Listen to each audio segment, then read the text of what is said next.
자, 다음 봅시다. 다음. 자, 다음은 이제 여사건의 확률인데요. 자, 아까 전에 얘기했던 대로 여사건의 확률은 확률의 성질에 따라서 자연스럽게 1에서 그 해당되는 사건을 빼주면 여사건의 확률을 구할 수 있다라는 것이 핵심이죠. 자, 여사건의 확률을 구하라 라는 문제가 나올 때는 항상 분류를 할 수가 있어야 돼요. 이제 무슨 얘기냐면 내가 어떤 전체를 이렇게 분류를 해봤더니 하나, 둘, 셋, 네 개 정도의 분류가 나와요. 자, 그런데 내가 만약에 구하는 것이 하나면 그냥 이걸 구하는 거죠. 또는 하나면 구하는 거고 뭐 두 개가 돼도 그냥 분류해가지고 구하면 되죠. 자, 그런데 이제 내가 구하고자 하는 것이 만약에 세 개면 전체 1에서 요 놈을 빼주는 것이 훨씬 더 효율적으로 계산할 수 있는 방법이기 때문에 여사건의 확률을 그렇게 이해를 해주시면 되는데 꼭 많다고 해서 구하는 게 아니에요. 자, 무슨 얘기냐? 아까 전처럼 하나인데 얘는 구하기가 힘들고 얘는 구하기가 쉽다면 얘를 구하는 게 훨씬 더 빠르죠. 그죠? 네. 그래서 이렇게 해주시면 될 것 같아요. 그래서 결과적으로는 뭐를 볼 수 있는 눈이 있어야 되냐면 전체를 볼 수 있는 눈이 있어야지만 여사건의 확률을 쓸 건지 원래 확률을 쓸 건지 그런 것들을 좀 구분을 할 수가 있다는 얘기죠. 그래서 여사건의 확률은 일단 항상 여러분들이 전체 사건을 분류를 할 수 있어야 되고요. 그 분류를 한 다음에 그 사건들의 확률을 계산하는 것이 복잡한지 안 복잡한지까지도 사실은 여러분들이 확인할 수가 있어야 돼요.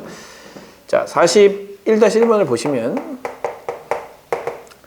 10개의 제품 중에서 2개의 불량품이 들어가 있는 상자가 있는데 이 중에서 3개의 제품을 꺼낼 때 적어도 1개가 불량품일 확률을 구하라 라고 했단 말이죠. 자, 3개를 꺼낸다 라고 하는 이 사건이 전체 사건인데요. 자, 불량품이 들어가 있는 개수가 안 들어갈 수도 있고 1개가 들어갈 수도 있고 2개가 들어갈 수도 있고 3개가 들어갈 수도 있는 거 아닙니까? 2개가밖에 안 되네요. 자, 2개가 들어갈 수도 있는 거 아닙니까? 자, 적어도 1개가 불량품일 확률을 구하여라 라고 했으니까 이거를 구하라고 하는 이야기거든요. 그러면 꼭 여기서 얘를 뺄 필요는 없지만 얘를 구할 때 하나의 불량품을 포함하고 나머지는 양품, 2개의 불량품을 포함하고 나머지는 뭐 없으니까 2개의 불량품만 계산하는 경우가 쉽다면 굳이 할 필요는 없지만 어쨌든 10개 중에서 2개의 불량품이 들어가 있는 상황에서 전체 3개를 뽑는다고 했잖아요. 3개를 뽑을 때 2개의 불량품을 포함하지 않는, 그러니까 이 2개가 아닌 나머지 8개 중에서만 뽑게 되면 이걸 구하기가 쉽기 때문에 훨씬 더 여사건의 확률을 구하는 것이 훨씬 더 편하다라는 거죠. 그래서 어떻게 하면 된다? 8C 여사건 3 이렇게 해주면 된다. 이렇게 되는 거죠. 그렇지 않으면 뭐 여기서 1개 뽑고 나머지에서 2개 뽑고 여기서 2개 뽑고 나머지에서 1개 뽑고 이런 확률을 계산을 해줘야 되는 거니까 그렇게 생각해 주시면 되고, 이거를 전체에서 이 사건을 빼주면 우리가 원하는 뭐를 구할 수 있다? 적어도 1개가 들어가는 사건의 확률을 구할 수가 있다. 이렇게 생각해 주시면 되겠죠? 자, 이런 식으로. 자, 그래서 이제 웬만하면 뭐 적어도라는 말이 들어가면 여사건의 확률을 쓸 여지가 굉장히 크다. 이렇게 이제 생각을 해 주시면 될 것 같고요. 44-1번도 한번 볼까요? 자, 44-1번도 보시면은 흰 공 2개와 검은 공 4개가 들어가 있는 상자에서 2개 공을 꺼냈는데 적어도 1개 이상의 흰 공이 나올 확률을 구하여라 라고 했으니까 적어도 1개라면 지금 2개를 꺼내는 중에 자, 전체를 나누어 보면 이렇게 되는 거잖아요. 이걸 구하라는 이야기니까 결과적으로 얘를 구해서 전체에서 빼주는 것이 훨씬 더 효율적이다라는 판단 때문에 이렇게 해주는 겁니다. 자, 그렇게 생각해 주시면 될 것 같고요. 자, 이 문제를 한번 볼게요. 자, A, B, C, D, E, F가 이렇게 있는데 이렇게 합시다. A와 B는 이웃하지 않고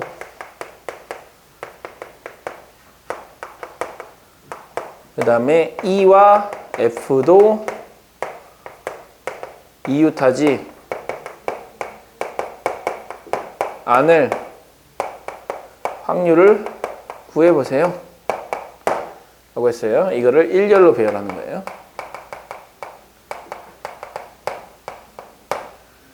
자, 일렬로 배열할 때 A와 B는 이웃하지 않고 E와 F도 이웃하지 않을 확률을 구해라 라고 했어요.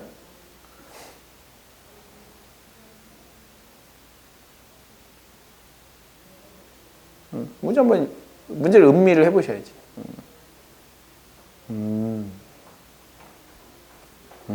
그런 거구나.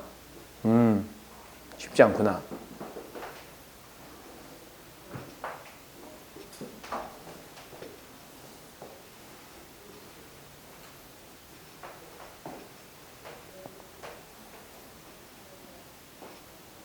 전체를 나눌 수 있어야 된다고 했거든요. 전체를.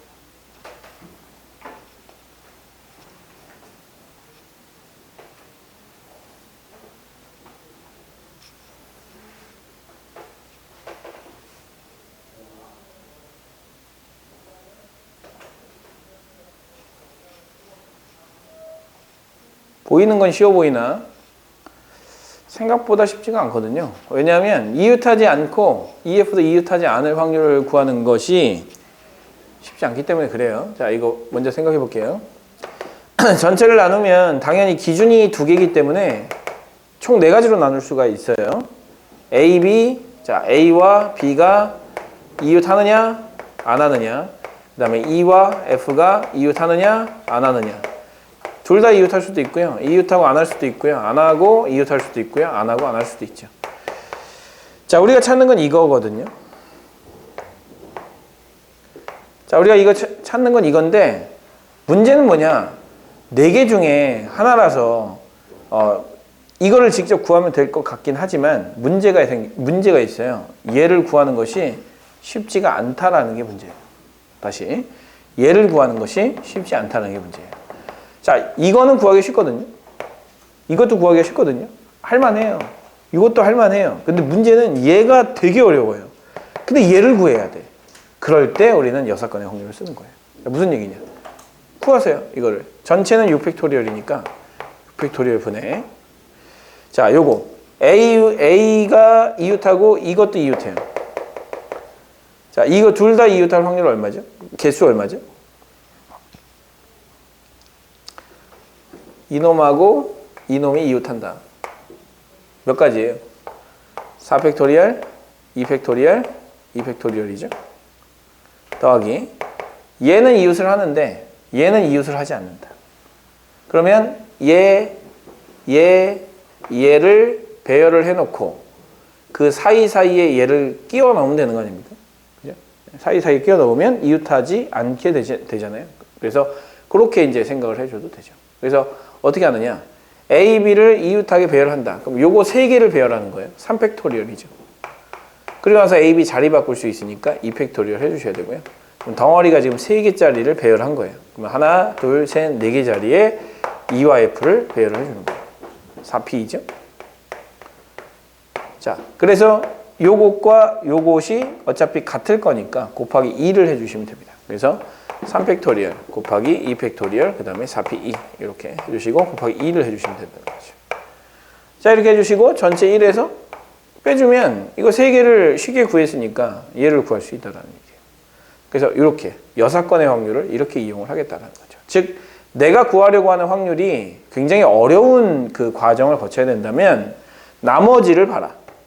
나머지를 봤는데 쉽다라는 판단이 들면 이걸 구하는 거지. 그러면 우리가 충분히 아주 쉽게 계산할 수 있을 테니까 이렇게 해주시면 되고요. 아, 선생님 이거를 계산을 할 때 이것 또는 이것이 이웃하면 되기 때문에 이거를 합사건의 확률로 계산하면 되는 거 아닌가요? 덧셈 정리 이용해서. 무슨 얘기야? A, B가 이웃하는 거 계산을 해요. EF가 이웃하는 거 계산을 해요. 그 다음에 둘 다 이웃하는 거 한번 빼주면 이거 지금 이렇게 세 개로 나누어서 계산한 것보다 조금 더 쉽게 가능하거든요. 네. 그래서 아까 전에 얘기했던 거를 또 활용할 수가 있으니까 그렇게 해줍니다. 자, 여기서는 이제 핵심 포인트가 6건의 확률이기 때문에 이걸 구하고 싶은데 이게 어려워. 나머지는 쉬워. 나머지를 구해서 전체에서 빼주겠다. 이렇게 해주시면 됩니다. 그래서 이제 이런 형태의 문제들이 아마 여러분들을 괴롭히는 문제가 되지 않을까 싶어요. 전체를 모르고 하나만 알아도 풀 수 있는 문제는 굉장히 쉽지만 전체를 꼭 생각해야 되는 문제.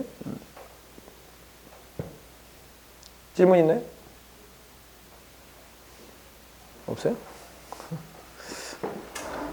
질문이 있어야 되는데. 자, 이렇게 해주시고. 목이 살짝 좀 이상해가지고 살짝 좀 차분하게 얘기를 좀 하도록 하겠습니다. 자, 거기 보시면은 50페이지에 이제 45번까지를 풀 수가 있을 거예요. 그런데 그 45번에 보시면 PA가 있고 PB의 여집합이 있고 PA 합사건 B가 이렇게 있잖아요. 이런 경우에는 웬만하면 전부 다 벤 다이어그램을 그리세요. 뒤에 이거와 아주 흡사한 문제로 이 밑에 바로 밑에 조건부 확률 계산에도 이런 게 있잖아요. 뒤에 사건의 독립과 종속인 경우에도 이런 경우가 또 나오거든요. 그래서 전체 분류로 따지면 이 PA, PB가 나오는 경우가 세 가지인데 그 PA, PB 나오는 그 세 가지 경우를 전부 다 그 벤 다이어그램을 이용해서 계산을 해주시면 아주 쉽게 계산을 할 수가 있어요. 그러니까 그렇게 이제 생각을 해주시고요. 자, 조건부 확률을 배워보도록 하겠습니다.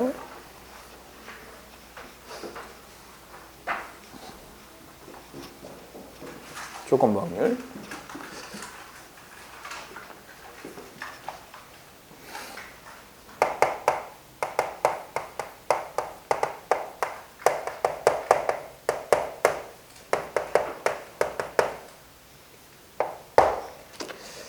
자, 조건부 확률은 이런 때 조건부 확률이라고 얘기를 합니다. 자, 뭐뭐가 일어났을 때 뭐뭐일 확률을 구해라 라는 문제가 나오면 조건부 확률이라고 보시면 돼요. 뭐뭐일 때 무엇무엇일 확률, 뭐뭐일 때 뭐뭐일 확률. 예를 들면 내가 주사위를 하나를 던졌는데 그 주사위를 던진 눈이 6의 약수일 때, 자, 다시 내가 주사위를 던졌는데 그 주사위의 눈이 6의 약수일 때 그것이 홀수일 확률을 구해라 라고 이제 얘기를 할 때 조건부 확률이라고 부르는 거예요. 뭐뭐일 때, 즉 전체의 경우를 생각하는 것이 아니고 뭐뭐일 때라고 하는 이런 특수한 경우만 생각을 하는 거기 때문에 전체 표본 공간을 살짝 축소를 시켜 놓은 상황인 거라고 받아들이시면 돼요. 무슨 얘기냐? 뭐뭐일 때라는 말이 붙었다는 얘기는 조건이 붙었다는 얘기고 그 조건에 해당되는 놈으로 전체 사건을 축소를 시키겠다라는 얘기입니다. 그래서 우리는 이거를 뭐라고 이제 보시면 되냐면 표본 공간을 적절하게 축소를 했다 라고 생각을 해주시면 됩니다. 자, 예를 들면 그냥 뭐 이런 얘기를 해보죠. 우영이를 예를 들어볼게요. 자, 우영이를 예를 들어볼게요. 어떤 예를 들어볼까? 그걸 할까? 그걸 할까? 자, 이렇게 합시다. 우영이가 나중에 대학을 잘 나와가지고 졸업을 이제 했어요.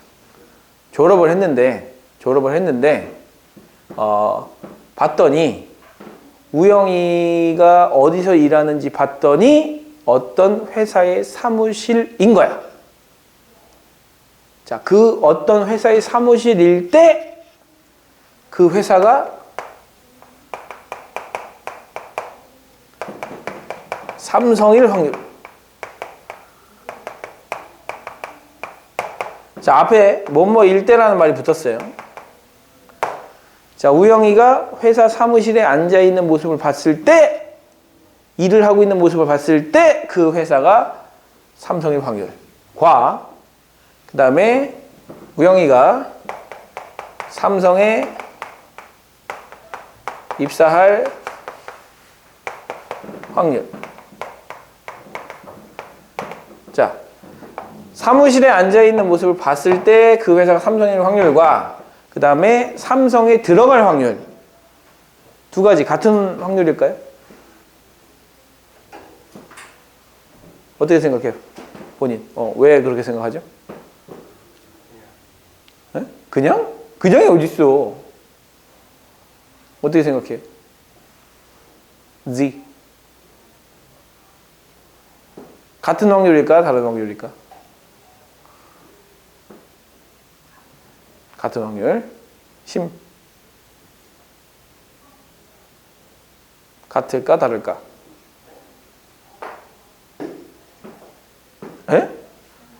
달라요. 같을까 다를까? 다르다. 다르다. 다르다. 다르다. 오? 지금 5대 1이야. 달라요. 왜 다르냐면 위에는 회사에 들어갔을 때인 거야. 회사에서 일을, 그 사무실에서 일을 하고 있는 모습을 봤으니까. 딱 봤더니 번듯하게 차려입고 회사 사원증도 이렇게 달고 있는 상황에서 그 회사가 삼성일 확률인 거예요. 이 밑에 있는 건. 우영이가 뭐가 될지 모르잖아요. 네. 회사에 입사할 수도 있고 사업을 할 수도 있고 갑자기 속세와 인연을 끊겠다 해서 머리를 쫙 감고 절에 들어갈 수도 있고 여러 가지 상황을 다 고려한 상황에서 삼성에 입사할 확률인 거거든요. 그럼 이게 표본 공간이 커요? 얘가 커요? 얘가 표본 공간이 훨씬 크죠? 스님이 될 수도 있고 신부님이 될 수도 있고 그러니까 여러 가지 이 모든 상황 중에 삼성에 입사할 확률인 거고 얘는 회사에 간다고 했을 때 삼성에 입사할 확률인 거고요. 네. 그래서 요거 두 개가 다른 거예요. 즉 이거를 뭐라고 하냐면 조건부 확률이라고 하는 거예요. 어떤 사건이 일어나는데 그 사건 앞에 특정한 조건이 붙었을 때 이거를 조건부 확률이라고 부르는 거예요. 그래서 이제 이거를 이렇게 기호로 씁니다. A가 일어났을 때 B가 일어날 확률을 우리는 조건부 확률이라고 부르고요. 이렇게 부릅니다. B 확률이긴 한데 뭐가 일어났냐면 A가 일어났던 가정하에 그래서 기호론 이렇게 써줍니다. 이렇게 써주고 그러면 이제 우리가 어쨌든 집합으로 표시를 한다고 했기 때문에 전체를 A와 B로 나누어 볼 거예요. 이렇게. 근데 A가 일어났던 가정 하에라고 했기 때문에 A가 일어났을 때라고 했기 때문에 전체는 이게 전체가 되는 게 아니고 이걸로 전체가 바뀝니다. 즉 얘가 우리가 생각하는 전체가 되는 거죠. 밖에 있는 건 신경 쓸 필요가 없는 거고요. 자, 그 중에 B가 들어갈 확률이니까 우리가 생각하는 부분은 이 부분인 거죠. 근데 이 부분을 우리가 나타내 보면 A 교집합 B로 나타낼 수가 있고요. 요거는 A로 나타낼 수가 있으니까 전체 공간은 A로 축소가 되었다. NA가 된다. 근데 그 A에서만 B가 나올 확률을 계산을 해야 되기 때문에 이렇게 계산을 하겠다라는 거예요. 자, 이거는 이제 근원 사건을 이용해서 계산을 해준 거고요. 이거를 위아래를 전체 NS로 나눠주게 되잖아요. 전체 NS로 나눠주게 되잖아요. 그러면 어떤 상황이 벌어지느냐? PA분의 PA 곱사건 B를 이용해서 계산할 수가 있다는 거죠. 확률을 이용해서 확률을 계산할 수가 있는 상황이 된다는 거예요. 자, 이렇게 이제 얘기를 해주시면 되는 거고요. 결과적으로 여러분들은 생각을 해주셔야 될 게 표본 공간을 축소를 시켜주셔야 되고 일단 이 기호만이라도 정확하게 좀 이해를 해주셔야 돼요. 자, 무슨 얘기냐? 거기 46-1번을 보시면 자, PA가 0.5, PB가 0.3, 그 다음에 PA 합사건 B가 0.7이라고 나와 있거든요. 자, B바 A를 구하여라 라고 했어요. 자, B바 A. B바 A라고 부르셔도 되고요. 뭐, 이게 A라는 가정 하에 이런 뜻이기 때문에 B under A. B under A라고 얘기를 하기도 해요. 자, 그래서 이거를 우리는 계산하려면 PA를 알아야 되거든요. PA분의 B 교집합 A를 구할 수 있으면 되는 거예요. 그럼 결과적으로 PA는 나와 있으니까 얘만 구하면 되는 거예요. 자, 구조는 어떻게 되느냐? 이렇게 가고요. 이거 두 개를 교집합해서 위에다 올려주는 이런 구조를 가지고 있어요. 그래서 이렇게 이제 사용을 하시면 되는 거고요. 결과적으로 PA가 0.5이기 때문에 0.5분의 자, 합사건이 주어져 있거든요. 합사건이 주어지면 합사건은 PA에다가 PB에다가 PA 곱사건 B를 빼는 거기 때문에 이렇게 빼주는 거예요. 그러면 두 개를 더해서 얘가 나오게 되려면 얘는 0.1이어야 되겠죠. 그래서 0.1 이렇게 쓰셔가지고 5분의 1이다 라고 이렇게 써주시면 됩니다. 자, 이게 이제 조건부 확률의 식을 다루는 방법이라고 생각하시면 될 것 같고요. 자, 뭐 어렵지 않은 식이니까 밑에 오른쪽에 있는 47-1번하고 그 다음에 밑에 있는 48-1번을 해결을 해주시면 일단 기본적인 요 구조를 익히실 수가 있을 거예요. 요거를 한번 해보도록 하세요.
P B분의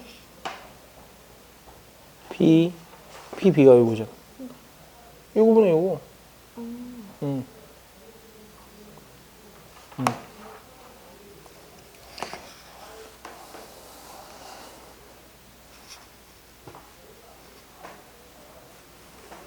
금방 잘 하는구만.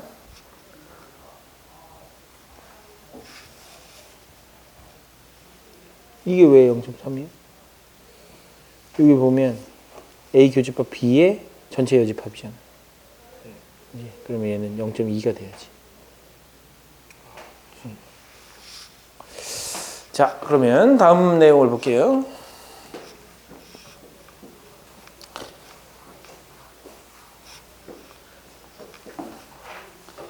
자, 방금 전에 이제 조건부 확률의 구조를 봤는데 조건부 확률의 구조는 이렇게 되어 있잖아요.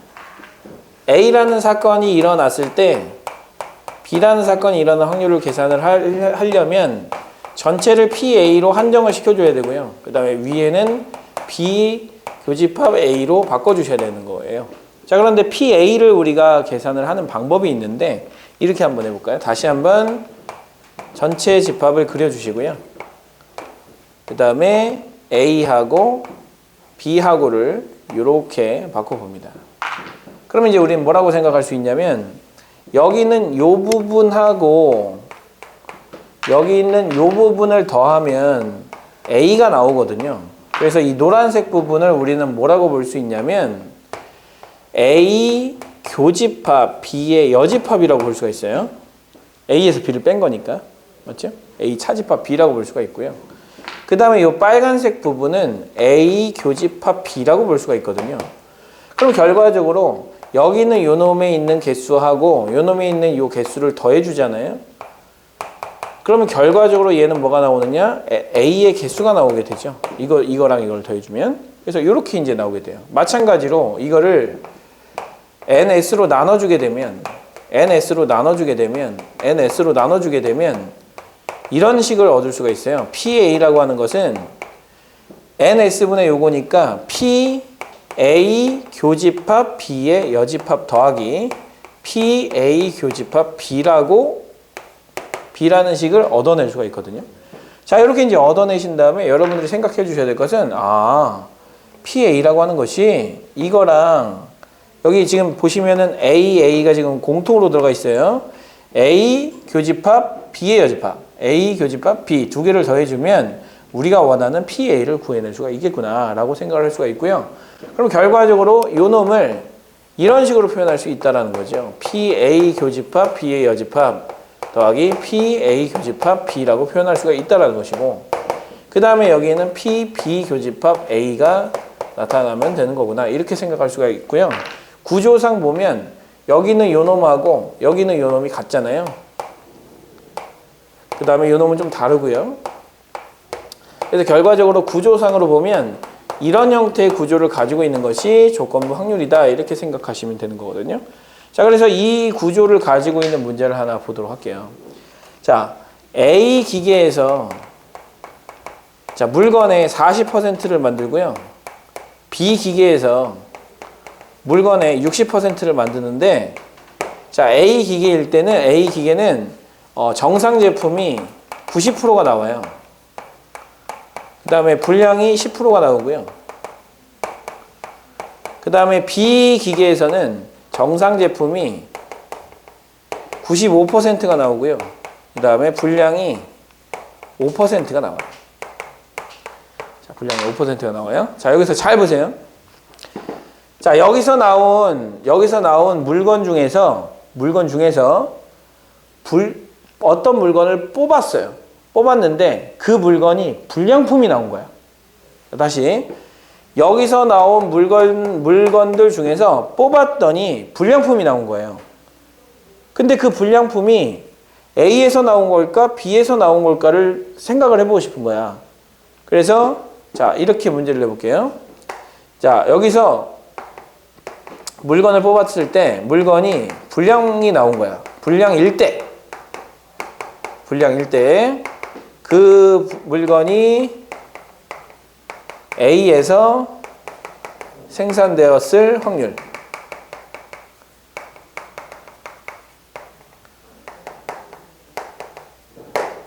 네. 뭐 현실 세계에서도 사실은 이런 그 일들이 일어날 수 있어요. 자, 무슨 얘기냐면 A 공장하고 B 공장에서 어떤 회사에 물건을 납품하기로 한 거예요. 똑같은 물건을. 근데 여기서 나온 물건 중에서 불량품을 누군가가 사면 불량품을 교체를 해주거나 환불을 해줘야 되잖아요. 그 환불을 해줘야 되는 책임을 일단은 물건을 싹 빨리 받아야 되기 때문에 싹 받아요. 근데 책임 소재를 따질 때 이게 어디서 생산된지 모르는 상태라면 뭐 물건이 항상 뭐 네임택이 달려있거나 그렇진 않잖아요. 그래서 그 물건이 불량품이라면 얘와 얘한테 책임을 얼마나 물어야 될 것이냐. 100만 원 환불을 해줘야 된다면 너는 얼마 해주고 너는 얼마 해주느냐. 책임의 소재를 물을 수 있는 어떤 그 문제가 생길 수도 있어요. 그런 거를 할 때 이렇게 얘기를 할 수가 있어요. 그래서 일단 물건을 뽑아봤는데 그 불량이에요. 근데 그 불량이 A에서 생산되었을 확률을 구하면 B에서 생산되었을 확률도 나오잖아요. 그럼 나중에 100만 원 환불해 줘야 되는 그 상황에서 얘한테 얼마를 부과하고 얘한테 얼마를 부과해야 되는지 책임을 물을 수 있는 이런 상황을 만들어 보자는 거죠. 그래서 이렇게 합시다. 물건이 불량일 때 물건이 A에서 생산되었을 확률 구해 보시는 거예요. 한번 해보세요.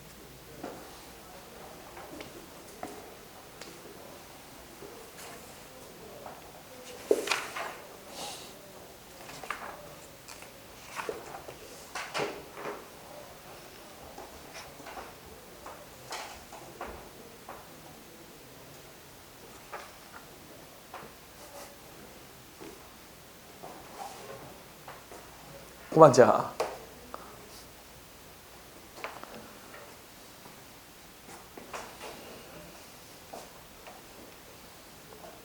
김우진, 왜 그러는 거야? 왜 안 풀고 있는 거야? 어? 아니, 네가 네가 만약에 지금 아이폰을 샀잖아. 아이폰이 지금 2개 공장에서 나오고 있대. 근데 네가 불량이야. 반품을 요구했어. 그러면 그 반품을 요구했을 때 저 A 공장, B 공장에서 책임을 물어야 된단 말이지. 얼만큼씩 물어야 되는지를 지금 수학적으로 계산하려고 하는 거예요. 저런 게 필요해, 안 필요해? 필요할 거 아니야. 왜? 무턱대고 야, A 공장 니네가 더 많이 나왔으니까 네가 100% 물어줘. B 공장이 뭐라고 하겠어? 뭐라고 시발로마? 이러면서 할 거 아니야. 그런 분쟁이 있을 때 확률적으로 야, 너는 얼마 내고 너는 얼마 내? 확률적으로 이래 라고 얘기했을 때 할 말이 있겠어, 없겠어? 갑자기?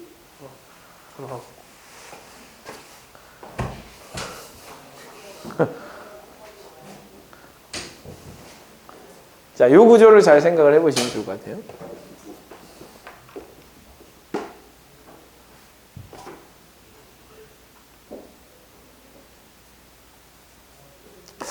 너무 수동적인 거 아니야? 하구형, 가슴에 손을 얹고 생각해봐. 나는 과연 능동적인 사람인가? 한번 생각을 해보라고. 능동적인 사람이야? 뭐에서? 어떤 부분에서? 수학은 아닌 것 같은데. 뭘 이렇게 고개를 끄덕여. 자, 보세요. A 기계에서 40%가 될 거 아니에요. 그럼 여러분들이 생각할 수 있는 최대한의 어떤 그 상식을 동원을 해보세요. 그러면 여기서 90%와 10%가 나오게 하려면 물건의 개수를 적절하게 설정해줘도 되잖아요. 자, 무슨 얘기냐? 여기서 600개가 만들어지고 600개면 95%면 돼요, 안 돼요? 되겠죠? 여기에서 400개가 만들어진다, 이렇게 가정을 합시다. 그러면 정상이 90이니까 여기 몇 개 만들어지겠어요?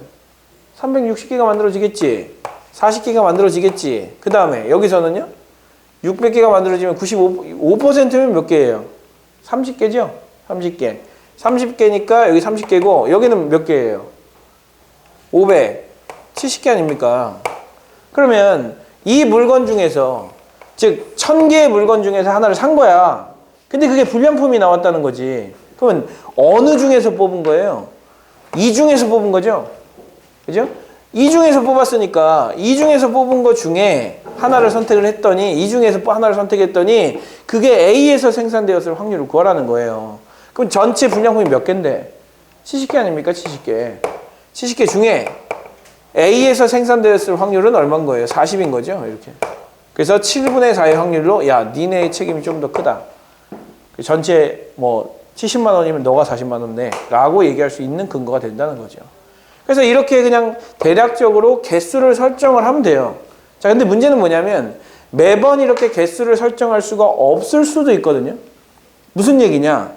뭐 비가 내릴 확률이라든지 아니면 뭐 눈이 올 확률이라든지 우박이 내릴 확률이라든지 이런 확률은 사실 개수가 아니거든요. 그냥 단순한 확률이지. 그래서 그런 확률이 아닌 문제를 풀 때 이렇게 개수를 설정할 수 없기 때문에 문제를 풀 수가 없어요. 그래서 개수를 설정해도 되지만 이렇게 해도 돼요. 얘가 10분의 4잖아요. 얘가 10분의 6이고요. 그럼 얘는 10분의 얼마예요? 100분의 90이고 얘는 100분의 10이지 않습니까? 그 다음에 얘는 100분의 95고요. 그 다음에 얘는 100분의 5란 말이에요. 그럼 생각해 보세요. A 기계에서 나왔으면서 정상일 확률은 2개 곱해주는 거 아닙니까? 두 개를 동시에 만족시키면 2개 곱해주는 거 아니에요? 그래서 이제 이렇게 하는 거죠. 개수를 가지고 해도 되죠. 하지만 개수를 가지고 하지 않으려면 얘는 1000분의, 일부러 그 약분 안 하는 거예요. 360이고요. 얘는 1000분의 40이고요. 얘는 1000분의 얼마예요? 아까 575였나요? 570. 그리고 30이니까. 얘는 1000분의 30이 나올 거 아니에요. 이렇게. 그죠? 자, 그럼 이게 확률이에요. 이게 뭐냐?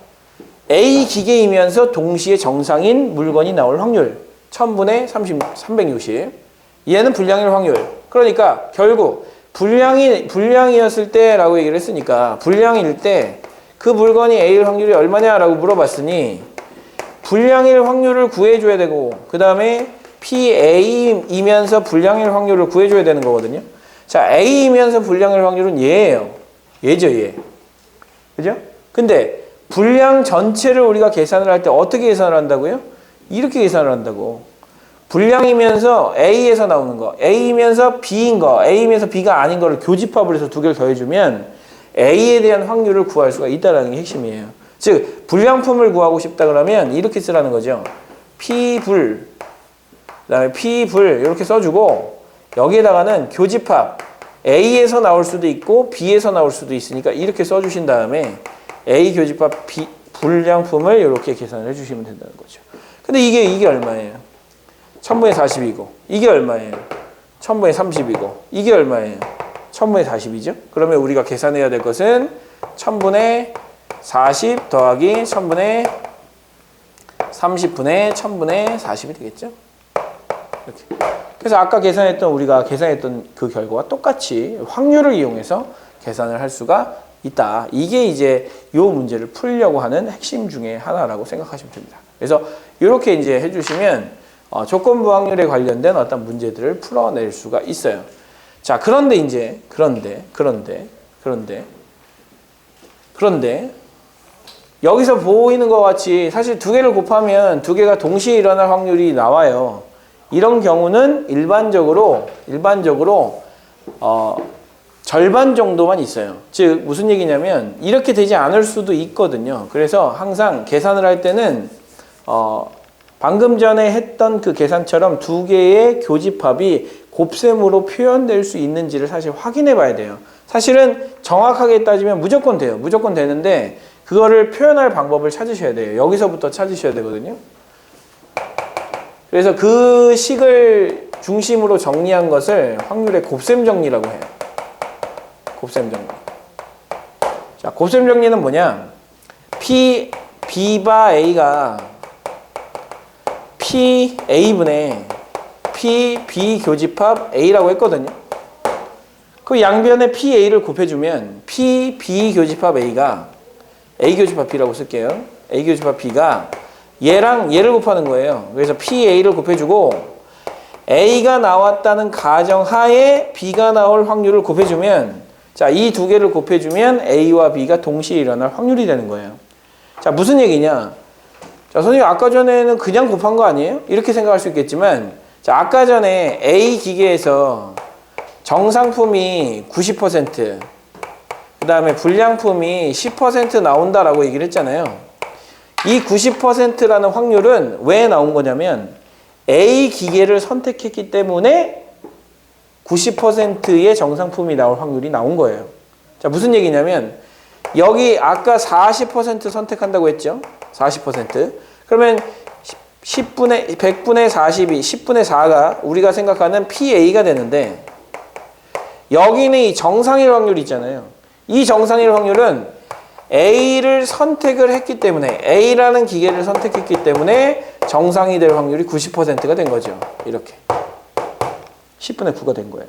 그래서 PA랑 A를 선택했다는 가정하에 정상품이 나올 확률 두 개를 곱해주면 이 원리에 따라서 당연히 교집합이 될 확률이 나오게 되는 거예요. 이렇게. 그래서 이렇게 해주시면 됩니다. 그럼 이건 뭐라고 쓰면 되겠어요? 그러니까 우리가 기호를 잘 쓸 수 있어야 되거든요. 근데 기호를 못 쓰고 그냥 단순하게 문제만 푸는 건 굉장히 좀 위험할 수 있어요. 그래서 이거를 기호로 한번 나타내 볼게요. A라는 기계를 선택했으니까 불량품이 10%가 나온 거예요. 왜? B 기계는 5%였고 다른 기계는 아닐 수도 있잖아요. 얘는 A를 선택했기 때문에 불량품이 10% 나온 거예요. 그럼 얘를 뭐라고 써야 되지? P 건 P 바 A라고 써야 되죠. 오케이?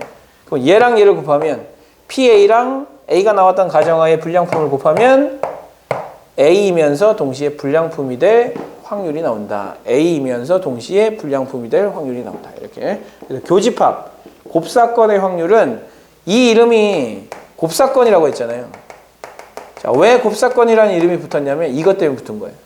자, 이것 때문에 붙은 거예요. 네. 곱하기로 계산을 할 수 있다는 이러한 원리 때문에 곱사건이라고 하는 이름이 붙은 거라고 생각하시면 될 것 같고요.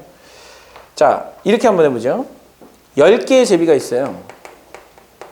10개의 제비 중에서 당첨이 총 3개가 있는데 자, 당첨금이 얼마냐면 500만 원이에요. 500만 원.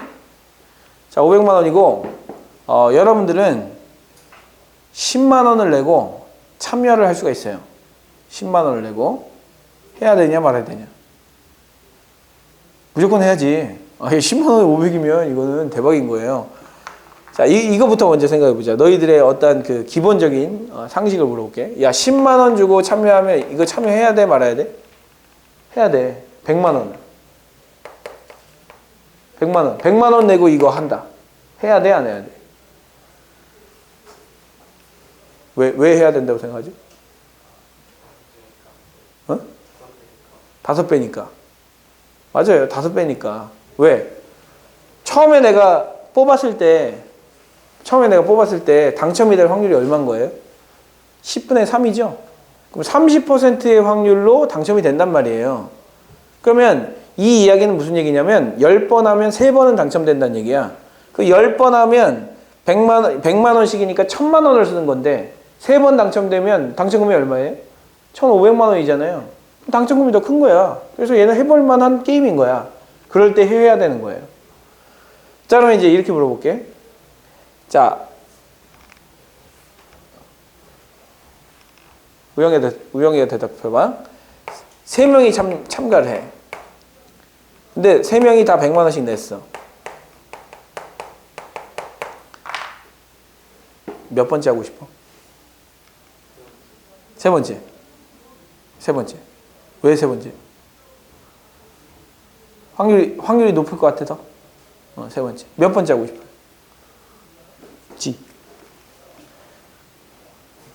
이렇게 합시다. 3명 말고 10명이 참여했어요. 생각해보세요. 10명이 참여하면 1000만 원을 받고 1500을 주는 거기 때문에 누가 유리한 거야? 뽑는 사람이 유리한 거죠. 예, 주는 사람이 유리한 게 아니고. 자, 10명이 100만 원씩 넣고 참가를 했어요. 그럼 첫 번째부터 10번째까지 순서가 있겠죠. 몇 번째 하고 싶어?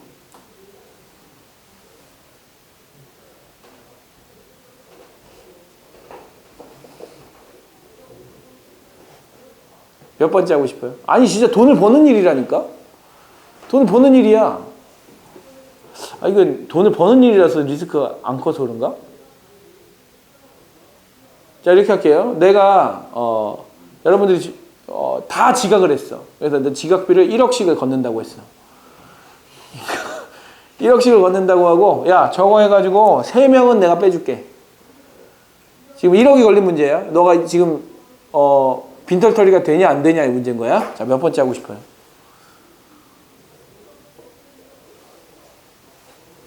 지금 인생이 걸린 문제야.